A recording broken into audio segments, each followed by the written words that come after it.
las necesidades básicas. Lucila, bienvenida. ¿Cómo te va? Buenos días, ¿cómo están?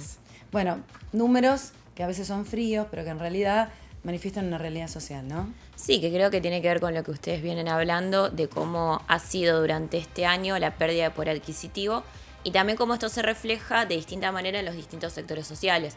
Una cosa es lo que sucede para los trabajadores del sector formal, donde también hay una gama amplia de situaciones, desde trabajadores que están con sueldos más consolidados y con paritarias, digamos, más contundentes, hasta aquellos que cobran salarios más cercanos al mínimo vital y móvil. Y después tenemos la amplia realidad de todos los trabajadores no formales, los trabajadores de la economía popular o aquellos que están por fuera de cualquier circuito jurídico formal, que no han tenido la posibilidad de discutir sus ingresos en paritarias, que no forman parte de convenios colectivos y que son de alguna manera los que han sido más vulnerados en la posibilidad de sustentar el ingreso material de sus familias con lo que obtienen, digamos, a partir de sus trabajos, que son muchísimo más irregulares.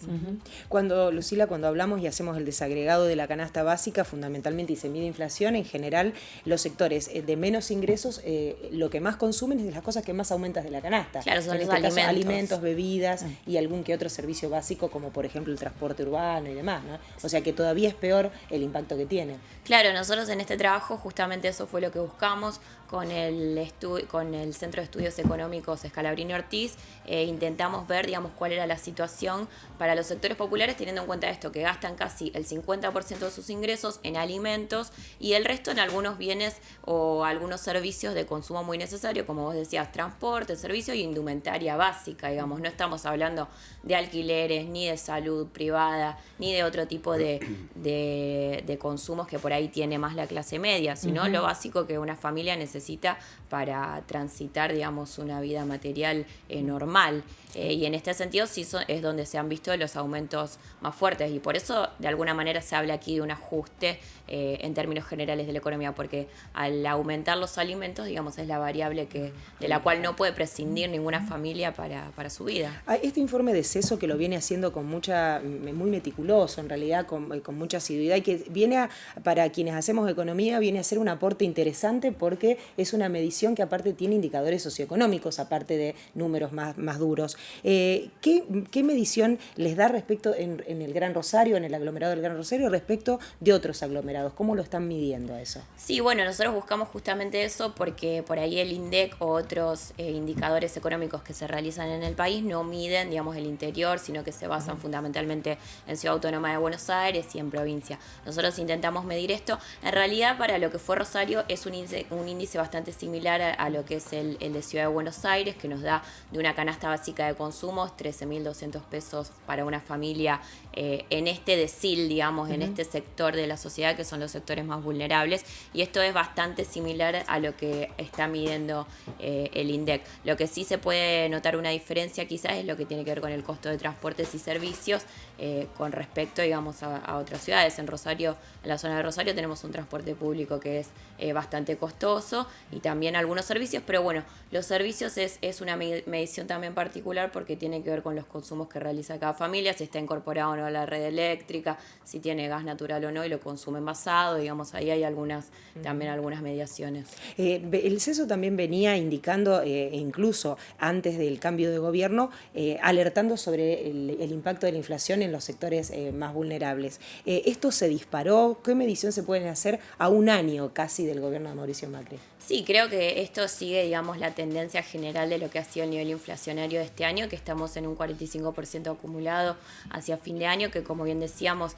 está fundamentalmente focalizado en lo que es alimentos y por lo tanto incide de una manera más formidable o más profunda en estos sectores de la sociedad que gastan la mayor parte de sus ingresos en lo que son estos bienes particulares. Por lo tanto, esto también se ve reflejado en el aumento de los índices de pobreza, en el aumento de los índices de vulnerabilidad e indigencia, que de alguna manera son indicadores que no están aislados, sino que son concatenados y que tienen que ver también con una situación económica y social del conjunto de nuestra economía. Bueno, claramente hay distintas posturas a la hora de manejar la economía de un país, a la hora de evaluar cuáles son las medidas que se deben tomar y si ajustan o no más el bolsillo de los ciudadanos. Desde el Congreso Nacional, ¿qué es lo que se puede aportar? Digamos, obviamente que siempre los legisladores son los que de alguna forma controlan al Ejecutivo, pero ¿qué herramientas reales se puede aportar como para ir morigerando esta situación en este que fue tal vez el año más complicado, ¿no? El año de transición?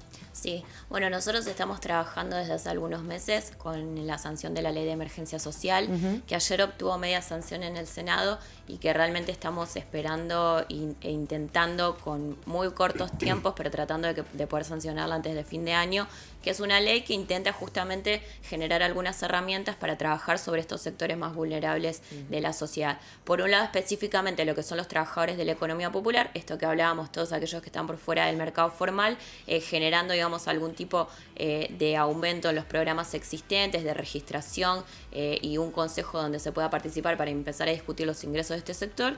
Y por otra parte, algunas medidas de carácter más urgente, digamos, o de emergencia, que tienen que ver con el aumento de la asignación universal por hijo, que quedó un 15% desfasada con respecto a la inflación, y también con la sanción de lo que se llama una emergencia alimentaria, que permite reacomodar y ordenar las partidas presupuestarias que se otorgan tanto a comedores escolares como comedores comunitarios y copas de leche para poder ir acompañando esta situación. Lucila, la ley también, la media sanción también contempla el tema de la creación de determinadas cantidades de fuentes de trabajo. Sí. ¿Es posible por ley generar empleo?